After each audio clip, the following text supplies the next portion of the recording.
I'm well, thank you. How are you? I'm fine. Good to see you. Thanks for Mm. being patient. It's the first time that we heard from anyone on the platform from the administration, so we went over a little bit. We're just trying to get information because this is a very concerning and disturbing tragedy. Um, Yeah. what was your number one takeaway from the Prime Minister's remarks? Well, this is what the government does.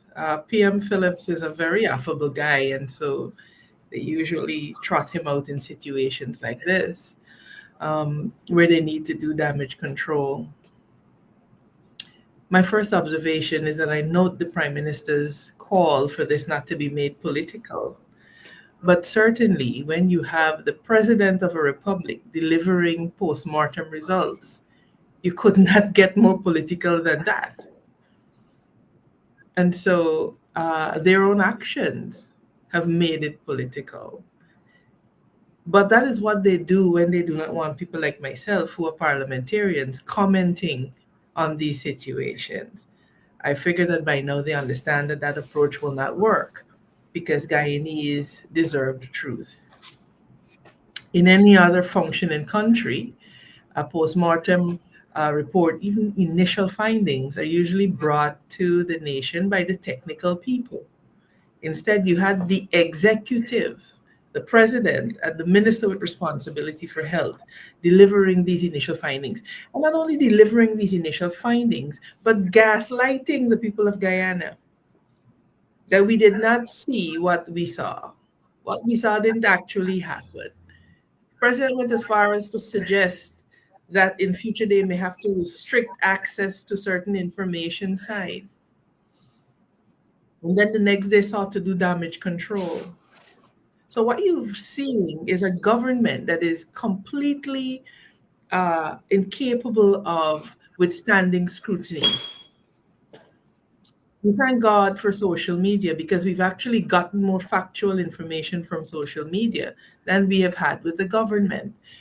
The other point that I want to note is this call for an investigation. Well, there's talk of an investigation. What investigation? The Prime Minister has not said what investigation and who is conducting this investigation. So there's double speak because we're being told that there's an investigation ongoing, but we don't know who's conducting it. We don't know what the terms of reference for that investigation, what they are. And then we were also told that there will be a future investigation. So the government has to be very clear because they're not being clear right now with the people of Guyana. There is doublespeak, and it certainly cannot be this police force that lied time and again to the people of Guyana doing this investigation. We will not accept any findings from them. They have lost all credibility with the people of Guyana. Thirdly, this issue of police reform. I want you to know that that is probably the most studied area of governance in Guyana. The British alone have done over 20 reports on police reform with recommendations, with standard operating procedures and processes drawn up. But every time this government finds it back against the wall, they believe that by saying, oh, we will study the problem, that they have an out.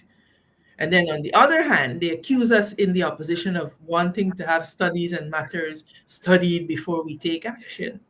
So there is rank hypocrisy. And whilst I have a tremendous, I have, the prime minister, like I said, is a very affable person. And it is unfortunate that he has to come out here to defend the indefensible.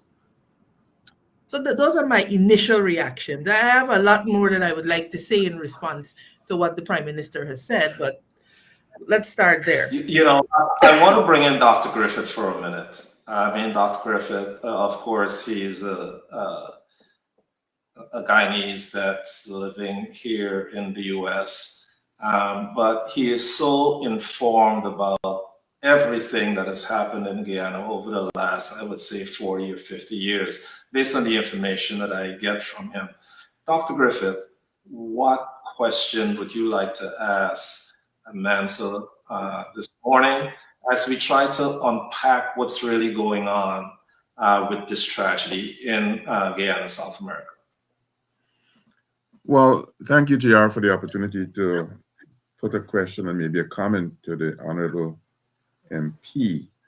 But before posing a question, I want to make an observation, share an observation. And the observation is this.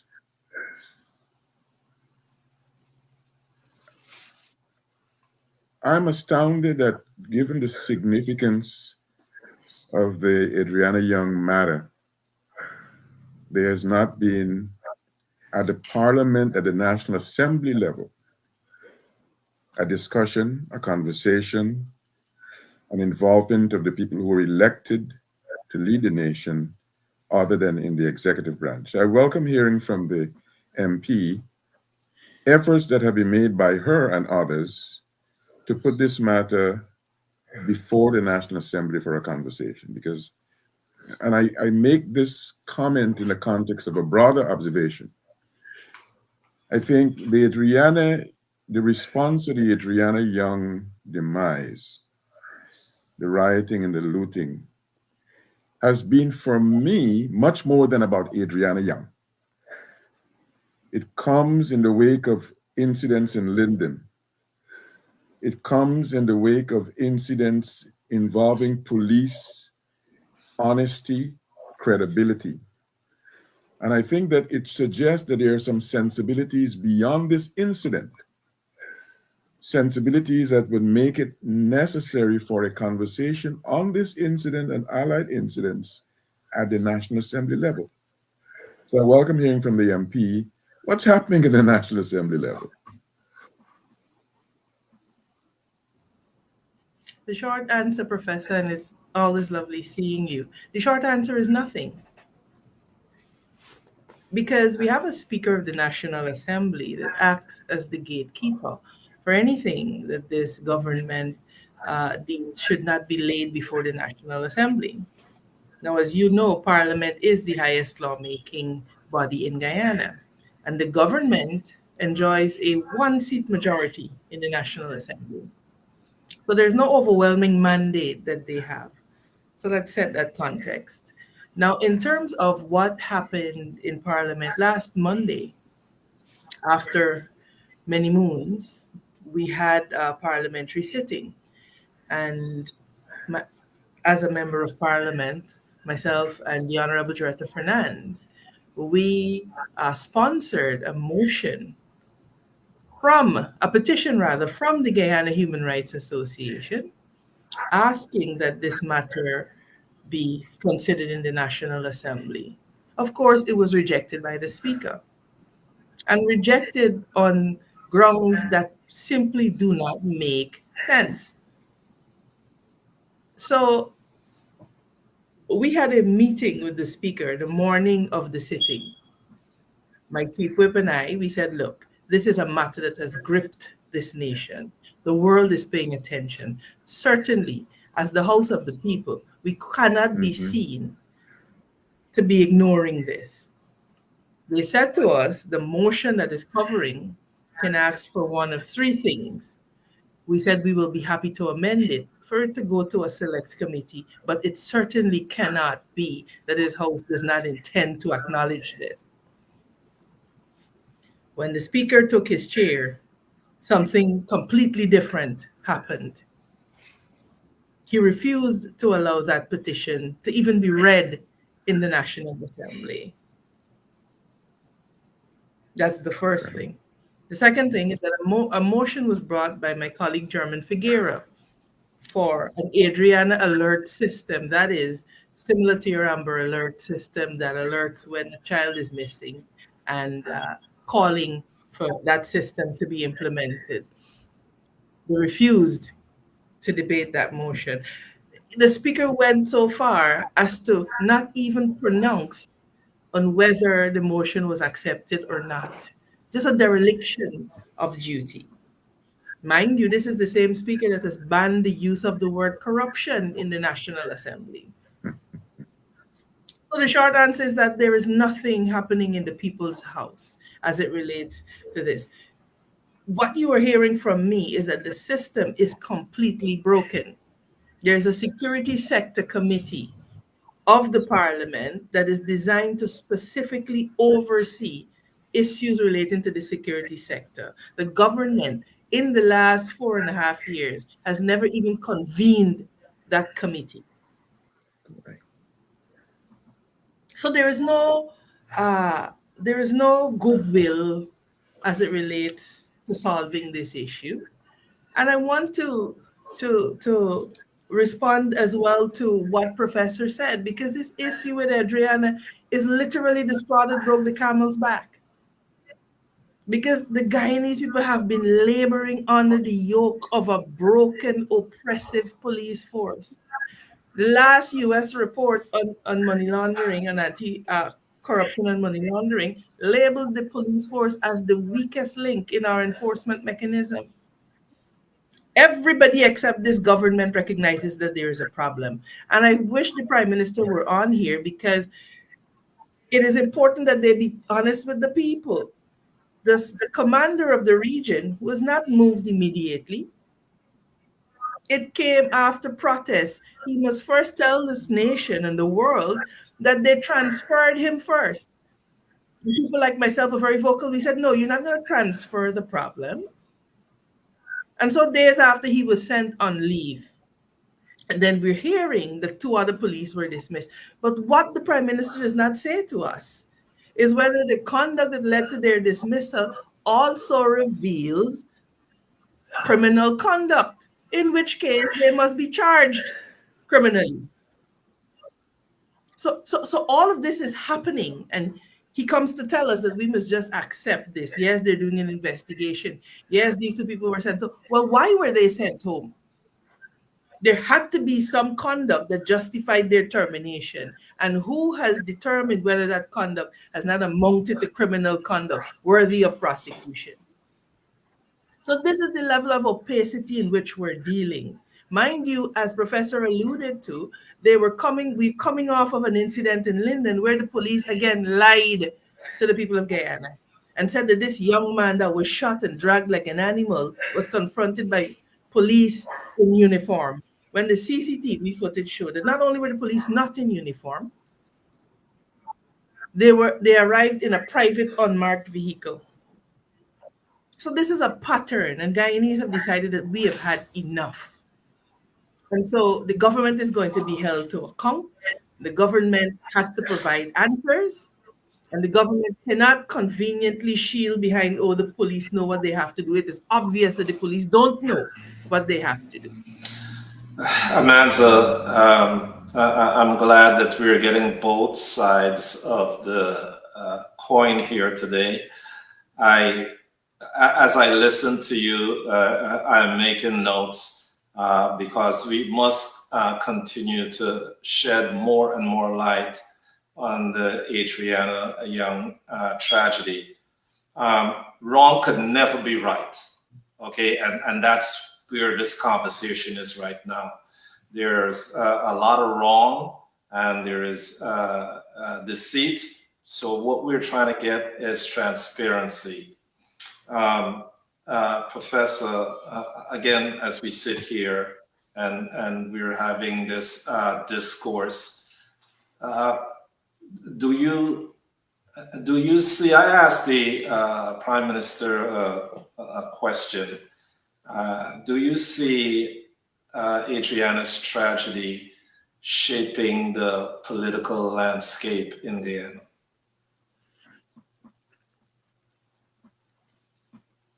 I want to invoke a certain gentleman, a former U.S. Secretary of Defense, Donald Rumsfeld.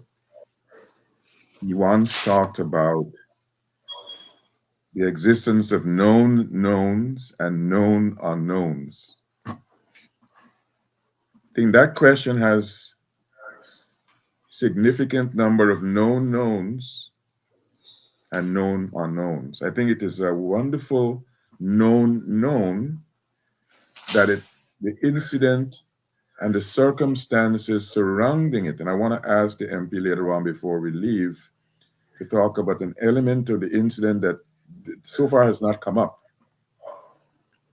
The incident has evoked such not only passion and concern in one part of Guyana, but throughout Guyana. Not only in Guyana's 83,000 square mile, but in the diaspora, in New York, in London, in Atlanta, among the places where there were candlelight vigils and so on. So I think the landscape's change is likely to be a reflection of that broad embrace.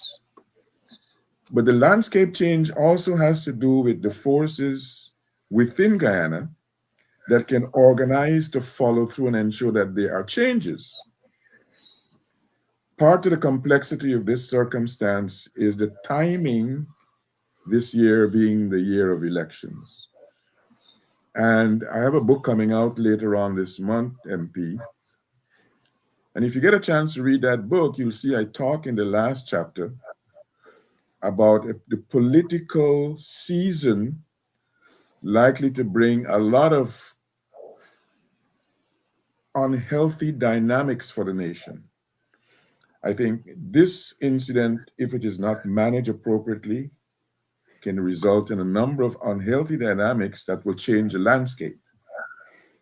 That's one of the known unknowns. But I want to take the opportunity, MP, if you can talk a little bit about a component of the whole drama that we have not spoken about in this program, and that is what's happening with the owner.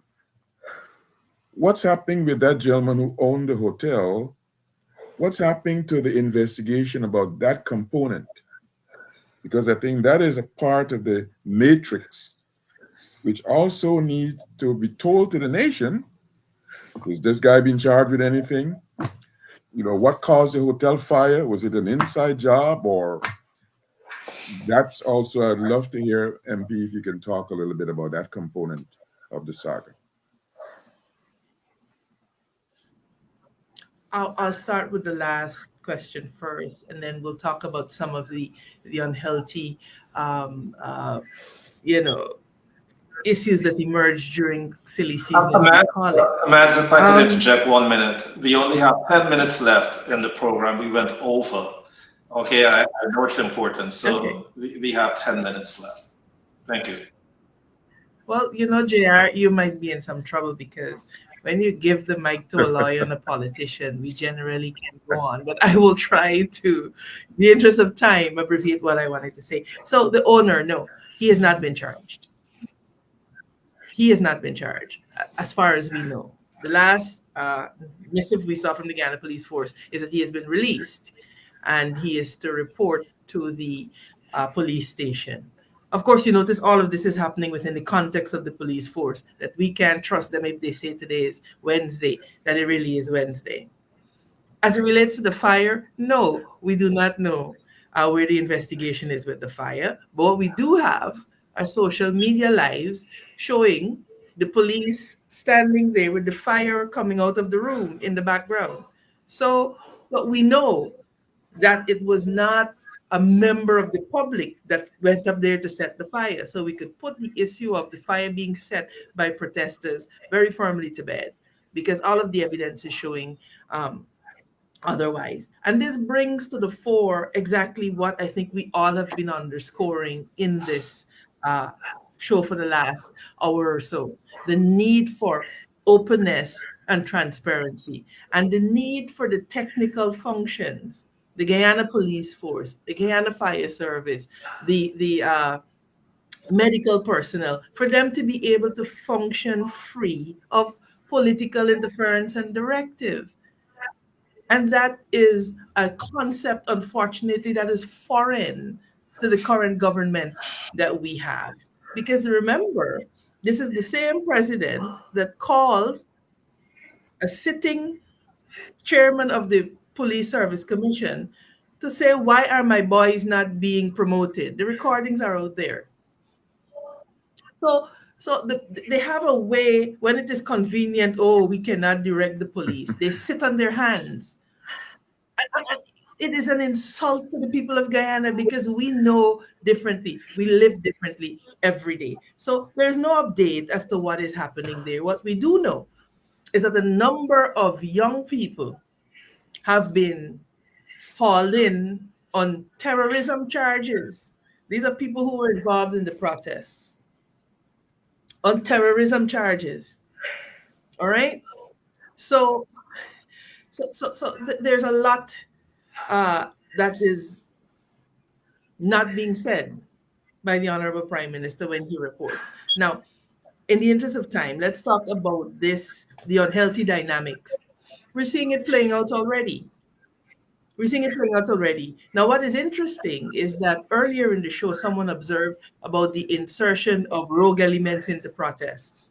Now, in the midst of their sweeping campaign, the police published a wanted poster that shows a known operative of the PPP surrounded by these young men in balaclavas, and he's appearing to give directions.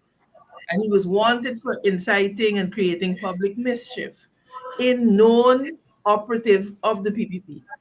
And what I'm saying here, footage, social media posters are available to bear me up. So there's that element of injecting people to cause chaos. And then we have this government that has a penchant for, when it comes to election season, to inject and to foment race and ethnic hatred and strife in this country. I'll give you an example. 2 weeks ago, a group of students and two teachers were walking home, and they were accosted by a group of men, and a corrosive substance was thrown on them, and the children were burned, the teachers were burnt, etc. Up to now, even though we have CCTV footage of the alleged perpetrators, who they reported were two Afro-Guyanese males, these men cannot be found or arrested. And you heard the Prime Minister come on here to boast about safe city and safe country, but these two perpetrators cannot be arrested. What instead we have, and because these are Indo-Guyanese citizens, is an apparent politicizing and cutting out of these people, these hurt citizens, by the government, and no efforts to bring the perpetrators to justice. And so we have been calling on them, just like how you could go there and arrest people for terrorism. You have footage of these two young men, you have to find them, and they must be arrested, because throwing corrosive liquids on children, on anybody for that matter, is unacceptable, much less our children. The government is yet, the police is yet to make an arrest. These two men seem very elusive, but we are able to find people whose faces are covered in balaclavas to arrest them for terrorism. It does not make sense. And so, I want to thank you, JR. I know that we're out of time, but it is important that these platforms be made available so that people could hear both sides of the story, and that the opposition, because remember, we are completely shut out from state media, the opposition in Guyana, that we have the opportunity to bring the facts, because everything that I've said to you are facts, and I could bring footage, statements, etc., to back up everything that I've said. It is important that the message be gotten out there, because it is not getting out there. Something is rotten in Port Georgetown, and the Guyana Police Force, I think, is one of the major contributors to that. The inertia of the government in bringing to heel the Guyana Police Force is also a contributor. The Prime Minister said that the government is the facilitator. They are facilitating a lawless, corrupt police force, and it must stop.